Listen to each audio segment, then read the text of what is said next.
Welcome, everyone, to another phenomenal section of the Women in Publishing Conference 2019.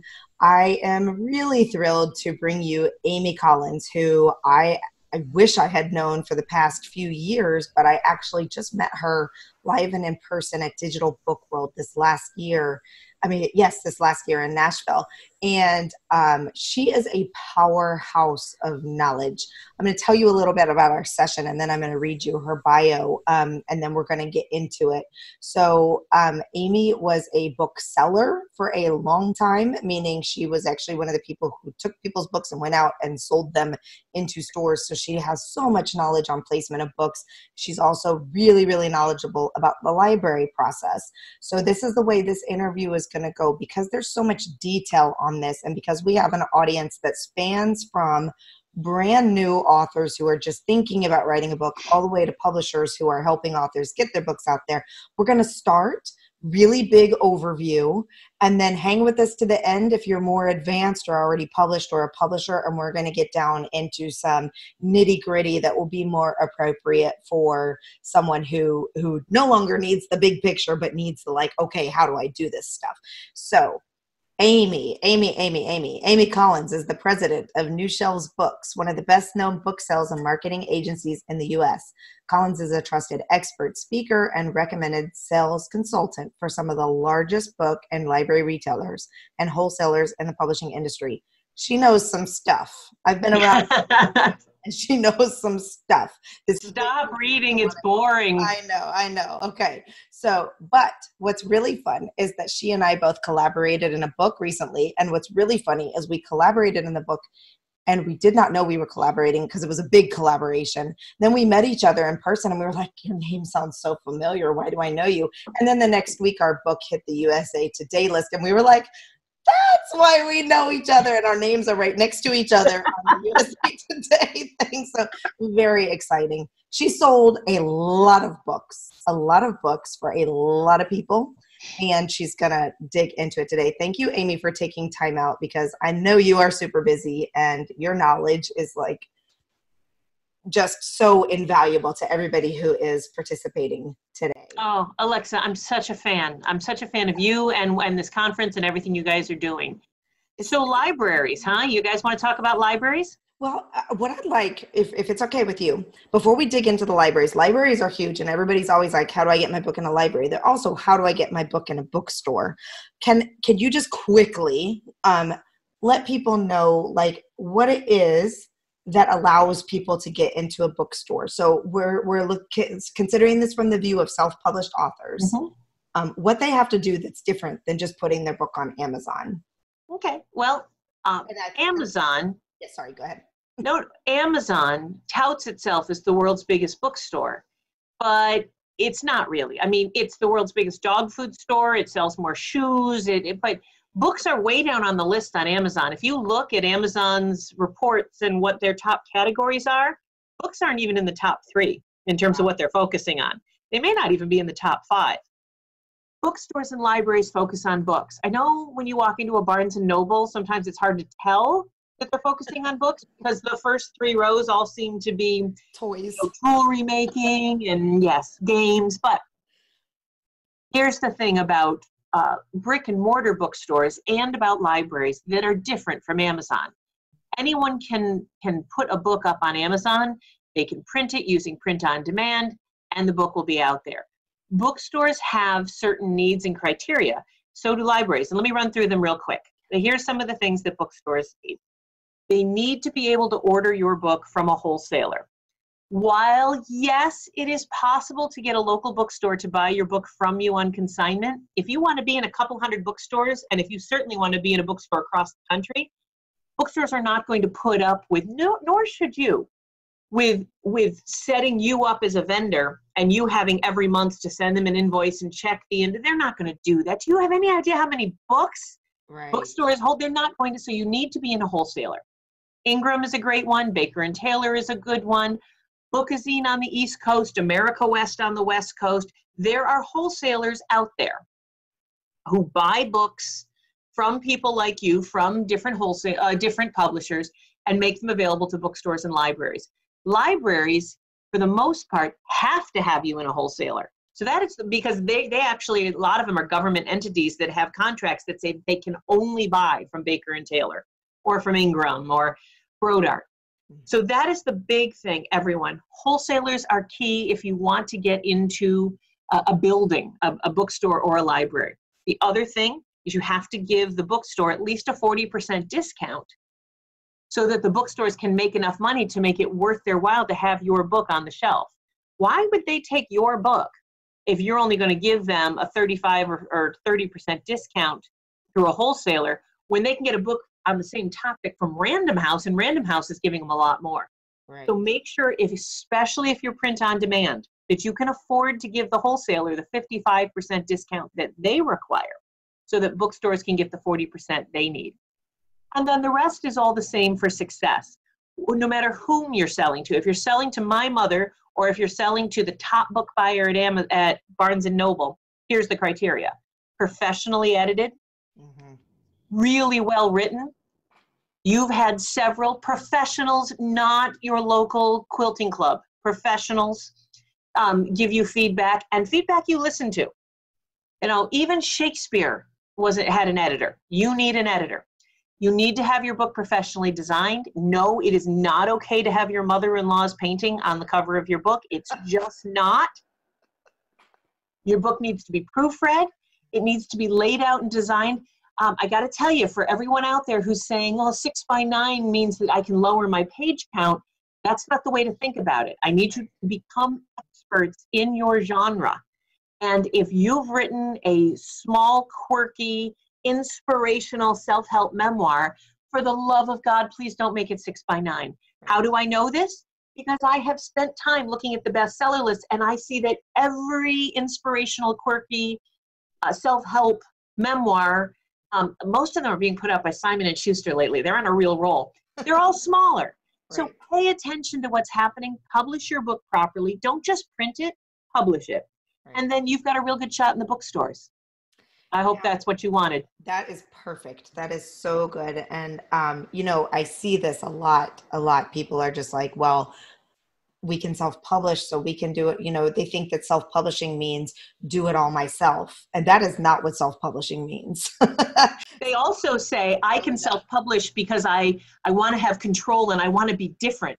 Right. Of course, my cover doesn't look like it was done by St. Martin's because I wanted to be different. And I'm fine with being different, as long as you understand that you are now making it harder on yourself to convince the reader that you're legitimate. I'm fine if you want to be different. I no longer argue against that. Go be different. Make your book 8.5 by 11 spiral bound. I have no horse in this race. However, by doing that, you have made it very, very hard on yourself, because the readers aren't going to see that 8.5 by 11 spiral bound and think to themselves, that's a professionally published book that I want to spend my money on. Be different if you want, but understand you're making it harder on yourself. That's such a great point. Okay, so that's getting into a bookstore. Are there different qualifications that libraries require? Well, libraries love to save money. Library foot traffic is way up, and a number of libraries even have more funding now than they did 5 years ago. The number of public libraries that are expanding their hours and expanding their services, it's huge. If you look at the Library Journal and American Library Association, every March they put out a joint study called the Materials Survey. And I pour over this survey like it was the Bible. And these, just Google it, or get a hold of me and I'll give you a copy. But this materials survey talks about how much money they spend on materials and what they spend on payroll and what their foot traffic is. I love these reports. What libraries are reporting lately is that while they have a little more money in the last year or two than they've had before, it's having to go a lot further. Their hours, their payroll, what they're spending that money on.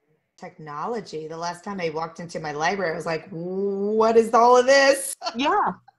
You know, it's closed the pod door bays, Hal. It's weird. But they're spending more money than ever on books, and their money has to go further. So make sure that if you're going to focus on libraries and you don't care about bookstores, you actually can only offer the wholesaler a 40% discount. Follett, these guys, they're fine with that because they only give libraries about a 20% discount. So you're still in good shape. If bookstores, if you cannot make it work money-wise, then just focus on libraries. That's what I tell people. Mm-hmm. But here's the difference. Libraries love hardcovers for children's book. Oh, yes. And those of you who are thinking, well, my adult novel, I don't have a hardcover. That's okay. Libraries don't love it. Libraries used to. But libraries don't love hardcover as much for novels or for adult memoirs for this reason. They don't want to spend the money. Right. Paperback technology, digital printing technology, glues, binding, all of this has improved to such a degree that libraries are fine with paperbacks. They really are, I promise. They love ebooks. And audiobooks, yeah. The American Library Association's material survey shows that almost, it was just under 28% of the money spent on books in libraries last year was on audiobooks. Wow. 19% was on ebooks. 41% was on paperbacks. And the rest, which is a very small percentage, I'm an English major with a music degree. You don't want me doing math in my head. But the rest of it, which is a small percentage, that was magazines, white papers, hardcovers, blah, blah, blah. So when it comes to adult books, I'm talking about not children's books. Right. You need, and your library is important to you, audio, ebook, and then paperback. That is the list. Wow. Does that make sense? That makes perfect sense. And we're actually going to be interviewing Diane Lasek from Listen Up Audio about the importance of audiobooks and getting them done professionally and everything. So we'll get into detail with that on her, but that's really, really interesting because it changes around the whole concept of everyone thinking they just need to get this paper book out there. A lot of people for libraries think hardcover is king. Yeah. And it's not. It used to be. Now, that is public libraries. May I just for a moment talk about school libraries? Sure. I spend a lot of time interviewing school librarians. I am prone, and some people are more guilty of this than others, but I am prone to resting on my laurels and what I think I know. I'm very susceptible to, because I knew something for a fact a year ago, I just kind of assume it's still true. So I fight that every day. And so every month I get on the phone with at least one or two librarians and ask them how things are going and what's happening. I try to stay abreast to fight that calcification of what I think I know for a fact. And librarians, school librarians have been telling me more than ever that getting library bindings, which they were getting away from, they didn't want to spend the school library, unlike public libraries, school libraries' budgets are really shrinking. Most of the school librarians that I've talked to, some of their budgets have been cut almost in half. Wow. School libraries are really shrinking because school budgets are shrinking. Yeah. Well, with charter schools and vouchers and everything going on, there's just a lot happening. So school libraries used to try and save money by getting away from the library binding. And what they found was it was penny wise, pound foolish. If you really are interested in school libraries and you've written a children's book, especially a middle grade book or a high-low book, high-low is a relatively new term for me, but it means high concept, low reading level. Doesn't mean the writing level is low, but the reading level is low. Right. So if you want to talk, and there's a lot of need for high-low books, but they need to be specially bound. And there are companies out there that will do a library binding for you. While I don't have them on the tip of my tongue, I will give them, Alexa, to you so you can offer it to the listeners of this podcast as a download. But school libraries are different, guys. They need library bindings for the most part because they can't afford to be replacing books every year, and kids are really hard on books. Absolutely. That makes the most sense of anything out there, is that you want a book that's not going to fall apart after 5 kids have, I see what my kids do with their library books. So, okay, what about, excuse my voice, I'm a little under the weather here, but what about the PCIP block? Okay. This Library of Congress. No, well, because it takes a second, and yes. and I don't want to get mired in the details because I can see people's eyes glazing over. Right. Well, for some people, this will be the first time they've ever even heard that mentioned. So, go big level. Go big. All right. On the copyright page of your book, whomever is listening to this video right now, go grab a nearby book and open up to the copyright page. And there should be a block on the copyright page that looks almost like hieroglyphics. And it would have across the top, yes, it's got all your copyright information, but what's called a catalog and publication block, a CIP. A CIP is a block of data that was prepared by the Library of Congress for any one of, if you're a major publisher and you're working with the Library of Congress, they will do this for free. It includes the author's name, their birth date, if the author's dead, their death date, the category, the Dewey Decimal category, the BISAC code, the ISBN. It's an entire block of data formatted in a certain way. And you know what, Alexa? I'm going to send you a sample. I'll send you one. So if anyone's listening, you can, and anyone's asking, you can send them a sample. But it's a block of data formatted in a certain way, all justified to the left with weird spacing, that has a billion weird little codes in it that to the average reader is going to look like hieroglyphics. But to a librarian and to a library computer system, it's gold. This allows a librarian to glance and say, oh, I don't have to think. The Library of Congress did it for me. This is completely vetted, and they just scan it in and they punch in a couple numbers and zoom, they're off to the races. The other nice thing about having a CIP, a catalog and publication block, is that the Library of Congress will have registered that book and all of its very legitimatized and certified data into an enormous database, an international database called a MARC database, M-A-R-C. And this MARC database is pullable. Libraries all over the world can pull from it, and your book is listed in it. It's awesome. That is a CIP. Now you asked about a PCIP. I hope I'm not getting too mired in the details. No, this is great for me. I would just say, if you are a brand new author, this is something you're going to want to reach out to somebody to help you with if you're including it in there. If your strategy does not include libraries, do you need to go down? No, this is only for public libraries, and it's only for print books. Okay. Because if you are a self-publisher or a small press, and the way the Library of Congress determines whether or not you're a small press or not, a larger press, this is where they draw the line. You need to have at least 4 titles by a minimum of 3 different authors. So if you are a press that has at least 4 titles by a minimum of 3 different authors, you can register at the Library of Congress for what's called a PCN. You can get your own publisher control number. And you can start submitting to the Library of Congress your books, and they will eventually, sometimes we're talking 6, 8, 9 months. So get that request in early. They do it for free, but it takes them a long time. Do you have any idea how many books are being published right now? Right. So what I do, because I do not have 4 different books by 3 different authors, New Shelves Books only has a couple of books, and I'm the only author. It's still a legitimate publishing house, but I still want that block. I want librarians to glance at my book and go, oh, because when a librarian glances at your book and they don't see that code, their first thought is, oh, this is going to be so much work. Yep. I have to look, I don't.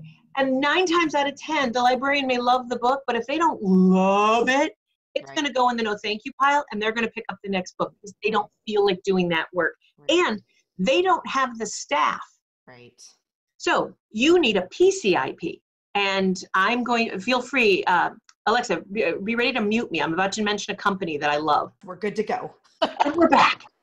So this is what I was trying to tell her. There's a couple of different ways you can go when you need a catalog and publication block, but if the Library of Congress won't deal with you because you're too small, you simply need what's called a PCIP, a publisher catalog and publication block.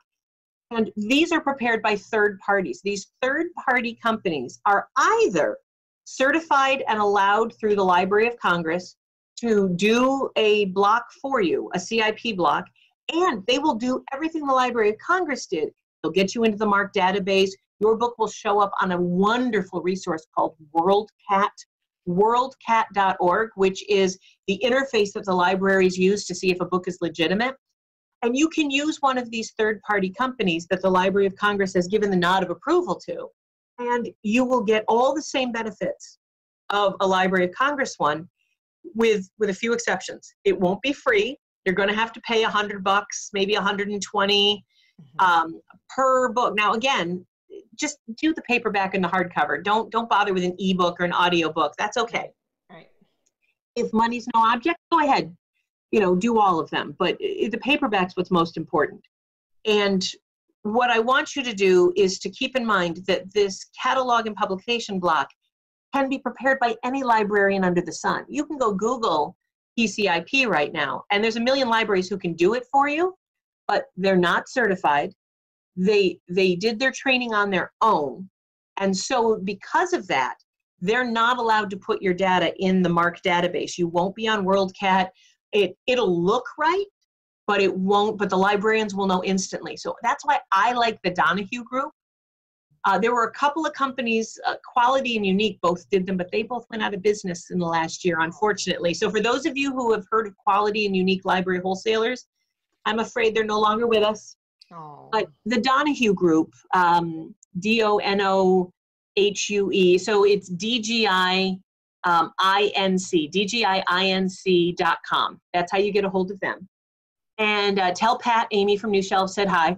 I don't get anything for mentioning them, by the way, but they're the only company that I'm aware of that can do a PCIP block and has access to putting all of your data, including your cover, into the MARC database. That's when awesome. you get your PCIP block from whomever you choose, I have no dog in that fight, but whomever you choose, you may be tempted to make it look prettier. You're going to want to change the font. You're going to want to center things. Don't do that. Don't do that. The librarians they'll freak out. And you might want to strip off. You'll be tempted to strip off across the top, prepared by the Donahue Group. Because so it'll look more professional. That will invalidate the entire PCIP. Librarians need to see who prepared your PCIP. They know it's a PCIP, but if they don't see who prepared it, it will look totally amateurish. And that is my little spiel on PCIP. I have all of this on my blog if anyone's interested, all the data, links, and Alexa, I'll share that with you so you can put it up on your stuff. It will definitely be in the show notes below this video. Everybody can access all of that information. It's so important though, because I can tell you as a book shepherd and publisher, like this is something that is the next level, like, of knowledge that people don't necessarily know. They definitely don't know in their first book when they're just getting it published. I mean, the ISBN is a new thing, let alone PCIP and all of this kind of stuff. But I think it's really important though, because so many people are like, why isn't my book getting picked up by libraries? Why can't it even, and you mentioned to me that a very important thing as well is having the title on the spine. So, and the author name, the author last name. Mm-hmm. So hugely important. I mean, and these things you just, when you're producing your book as an author, I know myself, I don't always think about these things. So you rely on experts to make sure that you have them out there. But it's so common sense. When you go into a library, all you see is the spine. How are you going to know what? You have to know the title and the name. Have you worked with many children's books authors though? Because like when they have the really itty bitty thin spines, how do they get around that? Well, that's what how does Random House get around it? What I tell children's book authors is to go hardcover, because with a hardcover, it's easier for the libraries to justify the cost. They're not as easily destroyed by small little hands. And those spines are much thicker. You can get much more printing on the spines. Libraries and children's paperbacks, picture book paperbacks, are not a marriage made in heaven. For those of you who are within the sound of my voice and libraries are important to you, I would ask you this question. When is the last time you were in a library and hunkered down in your category stacks? And if the answer isn't this month, go to your local library. And go to every other library. Whenever you travel, take 2 hours and stop in a library. If, you wouldn't launch into any business without doing the research. And a lot of people want to be in bookstores and libraries, but they don't spend a lot of time in bookstores and libraries. Right. See what the successful people are doing. All you have to do is hang out in a library for a few hours and you will know so much. You can ask the librarians. Now, granted, please don't do this at 10:30 on a Saturday morning. The librarians will want to kill you. But 1:15 on a Tuesday afternoon, you wander into a local branch when you're visiting your aunt, Erna in Atlanta, Georgia. Go for it. Yeah. Okay, so this is all really fantastic information. So, making sure first and foremost, that you have a good book, well designed, well put together, so that when you get into the library, they're going to say, yes, that's something our readers would want to check out and we want to buy. Then making sure that you have all of the elements in place so that you make their life easier so that they can get the book, can shelve the book, can reshelve the book, and not have to like put a lot of extra effort in it. And when you were speaking, I was thinking some tough love here. Like I work with first-time authors. Those are the only authors I work with, generally speaking, or somebody who's self-published and then is coming back because they need a redo because they've heard Amy speak and they're like, uh-oh, I need to do some things here. And one of the things that all authors, I was the same way. You publish your book, you're like, this is the best book that has ever come into the world of books. And it's really hard to accept any kind of criticism or change anything about it. But the other thing that happens is that a lot of people go to bookstores and librarians and they think, that's the way they approach it. This is the best book you've ever seen. You have to have this in your library. Instead of being like, she's already banging her head on the desk. Instead of taking the approach, I find the better way, and you can expand on this however you want to since you're librarians, is I'm a new author. I would love to learn your system. I would love to learn your process. How can I help you? Seems to go further than how can you help me mentality. Am I right? Oh my God, you are reading my diary. I'm going to cry. Yes, guys, we need to be of service to the people. May I take 2 seconds and riff on that? This is the book that Alexa was talking about. When I walk into a local library and I'm handing them a book and I'm asking them to take a chance on me, or a local bookstore.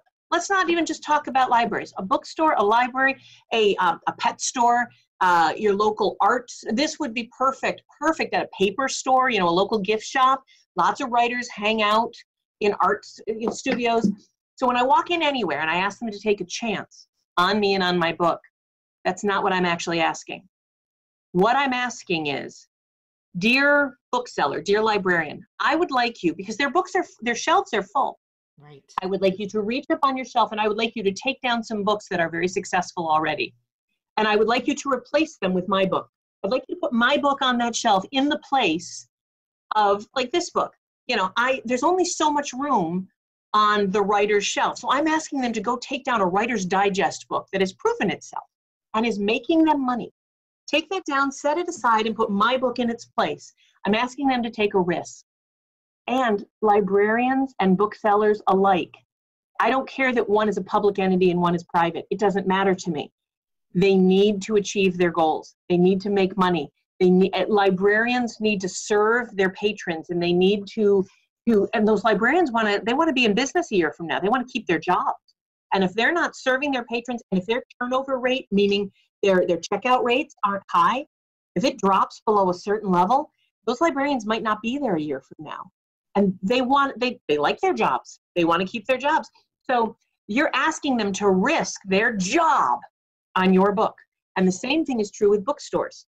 If the sell-through rate drops below a certain level on the writer's shelf, or on the novelist shelf, or the poetry shelf, or, well, not the poetry shelf. I think every bookstore owner would tell you that those are pretty much a loss leader. Nobody buys poetry. I'm kidding. Okay, please, poets, do not write into Alexa. That was a joke. But as you're asking them to risk their job. So you better know what their goals are. And for bookstores, there's a certain amount of sales that they have to make every month of every title to keep their job and to keep their bosses happy. Will your book do that for them? That's how you approach them. You approach them in just the way you said, except I would add, hey, I want to learn your business. I think I know some things. I think I know you've got criteria you have to hit, both financial. You want to be of help to your community. Allow me to offer you some free content that you can put on your newsletter or you can put on your website. Allow me to drive sales or foot traffic into your location, library or bookstore. I'd love to do some Facebook ads where I advertise not only my book, but your store or your library. So, allow me to do a few small, inexpensive things that will help meet your needs. And in exchange, would you be willing to take a risk on my book? That's how I approach, and it kind of works. That's my take on it. Let me ask you this. If people are interested in having an event at a store or a library, how do you know, can you offer any advice on how to go about that? And having a successful event, does that influence whether or not, I'm going to guess yes, but whether or not a library or bookstore picks up to actually put a book in inventory? Yeah, I'll even expand it to a Costco and local chain stores. You can go to your local, I don't know, for those of you who are listening, if you don't have a Costco in your area, they're also like Sam's Club, these clubs. You can go into your local Costco, your local library, your local bookstore, and tell them you'd like to do an event. And yes, if you have a successful event, there's a really good chance that will open you up to a test. Costco might, I'm working with an author right now, her name is Christy Nichols, and she went into Costco, the event was huge, she's now being tested regionally. Libraries do sell books at events. You can sell a book at a library event, and libraries will, for the most part, you bring those and sell them yourself, and they go through the Friends of the Library program. That's kind of how that works. In bookstores, it's pretty simple. They'll order them from Ingram or Baker and Taylor, or they'll order them from you, but you get the posters and the stacks of books beforehand. You usually get stocking afterwards. So when you say how to make it successful, my question back is, well, what is success to you? Do you want to sell 100 books? Is that successful? Well, then make sure you have an event where that's your goal.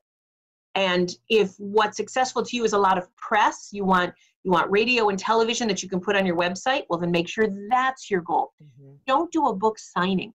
Oh, for the love of heaven, if I had a nickel for every author who sat behind a card table, usually with a pretty tablecloth, and they bring a little basket of cookies or chocolate to entice people.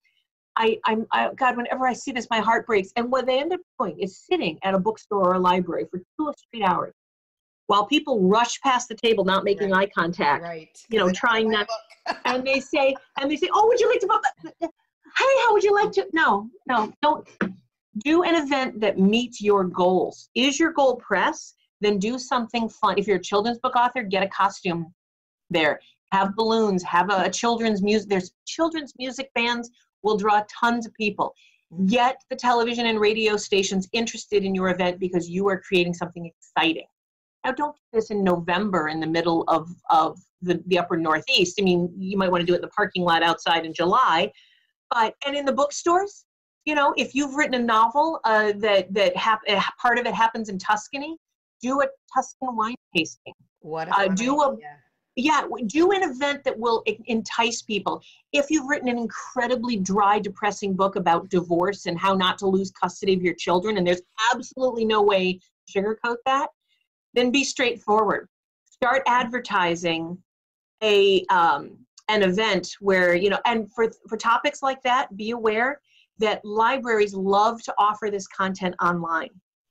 There's a lot of people who would love to come to an event to talk about their sex lives or their divorce lives or their children. They're having problems with their children, but they're too embarrassed. They won't go to a local store or a library to hear your topic. And then you take it personally. You think it's you and your book. That's not it. Think again, just like before, think about your goals. And if what you want to do is be of service to a bunch of people who are struggling with child custody issues, but they're too embarrassed to be seen in public, offer that as an online course where people can just log in from their computer. Think about your goals and then create an event that meets those goals. That's amazing advice. I hope everybody was taking furious notes in your little workbook, because that's such good advice. And we talk about that with our marketing too, is that in these days, especially if you're not being published by a big house and you don't have a publicist who's coming up with these types of ideas for you and getting you out in the press and all that stuff, you really, really, really have to think creatively outside of the normal parameters of book signings, book events, all of that. I have a children's book author. We just published, I shared with you, Princess Monroe and Her Happily Ever After at Digital Book World. And She is all about, it's about a spunky princess who's basically changing the paradigm of the princess story, right? And the author's goal is eventually to begin this organization called Courageous Girls that helps support, raise strong girls and independent girls. So she partnered with a local organization, a local, I believe it's a nonprofit that helps girls in the community learn skills to be better independent and things like that. So they were able to have her book party, not in a library, not in a bookstore, but in that company's conference, a beautiful conference area building, and they did all kinds of fun things, balloons and cookies shaped like the frog in the book, and the chucks that she wears in the book. So I mean, there's lots of ways to do it, but that generates a lot of sales and a lot of interest. And then they partnered together as the organization, and both of them did the media to bring people in, and it was really a phenomenal event. But when you can go, I think this is just me speaking my mind here, and you can tell me from your experience if this is true or not. But I think if you can then go, if you have an event like that, and you can go to a bookstore and you can say, or a library, and you can say, this is the type of event that we had. It drew in this amount of people. People were really excited. I'd love to do something like that here. Is that something that would work too? Yes. Yes. And especially if you got any media. If you can get media, you can then use that local Channel 9 cable affiliate. I don't care. Little 30-second clip or what you can use. You can send that to other corporations, and you can start making corporate, because people they're very predictable and somewhat lemming-like. If you've got an NBC logo under your name, people are going to think you're successful, whether you are or not. Right. I mean, unless it also says serial killer next to your name, you're good. And so, doing something like this and getting the press will have long tail results down the road in terms of sales, mainly because corporations and nonprofits want to piggyback on already existing success. Absolutely. And we will be speaking with a couple of PR people, so I'll be sure to ask that question specifically. But if you have any advice on how to get press to show up at an event like that and want to throw those tips in now, that'd be awesome. If you don't, we'll save it for the PR people. Pony rides and naked women. No, I'm sorry.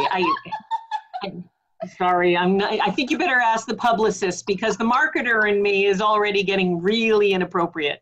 That's so funny. This is why I love this woman. I've got a whole Lady Godiva thing happening in my head right now. I just need a minute, and then I'll come back. Oh my goodness. All right. Let's get into the good stuff now. You run a company that helps people do X, and let's talk about it. We run an education company. For many, many years, I was a book distributor, and a good book distributor. But then print on demand really started exploding on the scene, and rightfully so. In many, many cases, it is the right decision for authors. Now, for children's book authors, print on demand is tough. Yeah. You can't get into bookstores and libraries as well with print on demand because you can't make the margins. Yeah. For color printing on demand is not affordable. And that's just life, guys. Yeah. You probably need to print offset, and you need to find a fulfillment house like Pathways or Itasca or somebody who can help you get into the wholesale marketplace.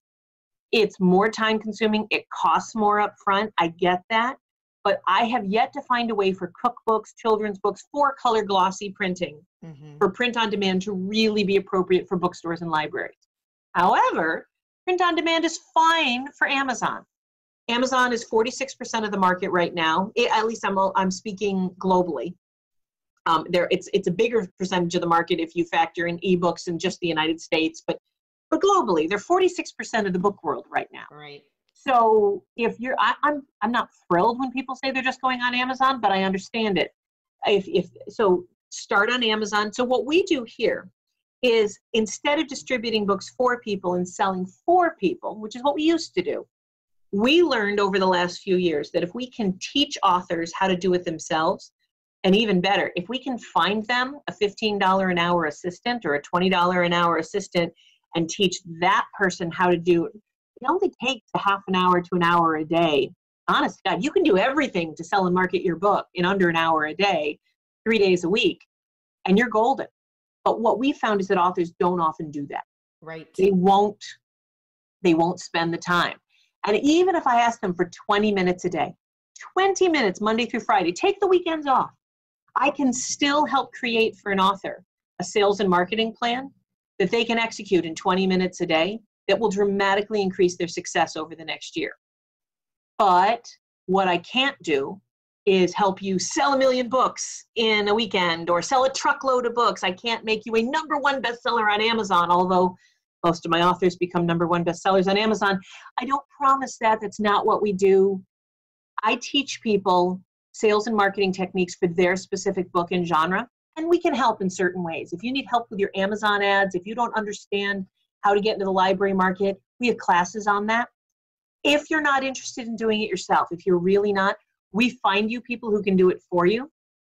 But I have found the return on the investment when you're paying someone to sell and market your book for you, very, very, very rarely does that have a good return on the investment. Really? In most cases, at the beginning, authors need to do it themselves because it takes a while for those sales to build up. Yeah. And guys, it's no different you're not being persecuted. Artists, musicians, bass players, pianists, ice skaters, golfers, they all do the same thing. If you want to get on the senior tour, the PGA senior tour, or if you want to be a professional singer and you want to start touring nationally, it is the same for them as it is for you as an author. You have to earn your way up the ladder.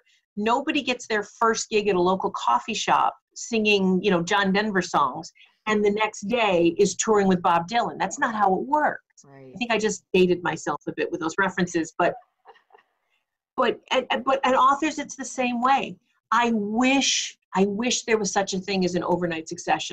I wish there was such a thing as a book that readers just stumbled across and made bestsellers. That's not how it works.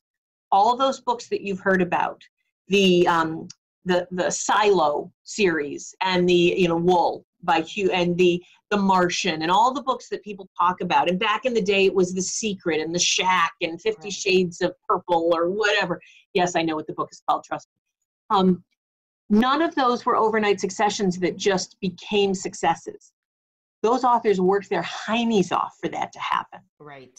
And so what do I do for a living? I piss people off. I sit them down and I explain to them how hard it's going to be, but we put a very doable plan together. I'm like a personal trainer at the gym, except for marketing. I think it's fantastic. And I can tell you, we just published our, at the time this goes live, we should be up to 42. But right now, as we're recording this in November, we just published our 38th book. And I can tell you for a fact that what Amy just said is very, very true.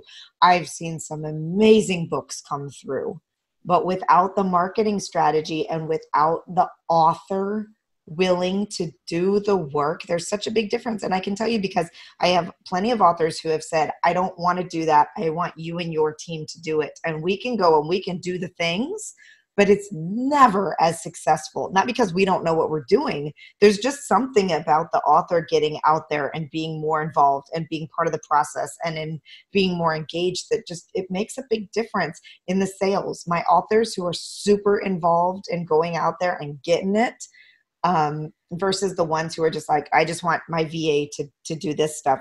There is a big difference. That being said, the one with the VA is still doing better than the author that just said, I published an amazing book. It's on Amazon. It's just going to sell, because that never works out. It really doesn't. But that's really fantastic advice. And I would highly encourage you to check out Amy's website. It's newshelves.com. I've got a blog with, if you guys are interested in hearing me blather on, I've got a YouTube channel. It's all there at my website, newshelves.com. So the next question would be, at what point do you like to start working with authors? Do you like to see them prior to launch? Yesterday. Yes. Yep. Okay. All right. So you take the same mentality as me, that you start marketing that book from the second of conception. Well, yes. And people have a different idea what marketing is, and that's fine. I don't care what you call it. I'm not going to get into a contest of semantics. Right. But when you're writing a book, you're writing in a certain genre, or you are purposely writing cross-genre. I'm good either way. I'm fine with that. but I want to work with you because, or at least want to get you started because I want to help research who the best-selling authors are in that genre today. Right. Every single time I am waiting. I've been in business for 26 years. I'm embarrassed to admit how long I've been in this industry. And I am still waiting to hear the author who, when I ask them, who are the best-selling authors in your genre, I get two answers. I don't know. Uh-huh. Or they give me 4 authors that were famous 20 years ago. Right. Yes, that's true. That is, no, I'm still, God, the first author who answers me properly that question, I'll work for them for free. Yeah, I will. I'm putting that out there. Ask me that question, Amy. Ask me that question. Wait till No. tomorrow so I can go research. No, they have to answer right that minute. So so I want to work with them immediately because we need to find out who's the best-selling author. I want to get you introduced to their readers. If you're writing a quirky, funny, recovery 12-step novel, and then you should probably be aware of who Anne Lamott is. Right. And if you don't, I'd like to introduce you to Anne Lamott. And I want you to follow her on Facebook and Twitter. And I want you to join her newsletter. I want you to watch on her blog who's responding. And I want you to join in those conversations. This is why it's only a few minutes a day. But if you can immerse yourself in your readers' community while you're writing a book, you will write such a better book. And imagine how big your reader community will be when your book comes out. And for those of you whose book has been out for 2 years and you're having a heart attack right now, you can start this today. Agreed. Oh, I agree so much. I agree. Yeah. There's no such thing as too late. The Buddhists say, when is the best time to plant a tree? And they say 20 years ago, but the second best time is today. Right. And I will say last year in the summit, in this online conference that we're running right now, the Women in Publishing Summit, I interviewed someone who hit the New York Times bestseller list 3 years after publishing her book. Mm-hmm. So it happens. There's no, as far as I know, there's no statute of limitations. It's just based on how many books are sold in a certain amount of time. So don't give up. And I want to reiterate, you guys, I soak in everything that Amy has to say. 26 years of knowledge, 26 years. That's a lot of stuff. If you have published your book, if you're thinking about writing and publishing a book, I cannot agree more with the idea that the research and the getting in front of your audience and all of that stuff starts early, because it takes a lot of time and effort to grow your audience and to grow that list, to have people to sell your book to. There is a reason why big publishers do not take first-time a lot of authors these days, and it's not because you haven't written a good book. It's because, quite honestly, they don't have faith that you can sell the book. Period. Talked to lots of agents who have told me it doesn't matter quality of book, it matters how well the book is going to sell. And a lot of that is on the author's shoulders. So listen to Amy. Well, and for those of you who are saying that that's not fair, I would ask you to go to Nashville for an afternoon. Right. And look, I'm sorry, but they're not, Warner's not going to take a chance on a 57-year-old grandmother, no matter how gorgeous her voice is, unless that grandmother's got some real moxie and some real spark.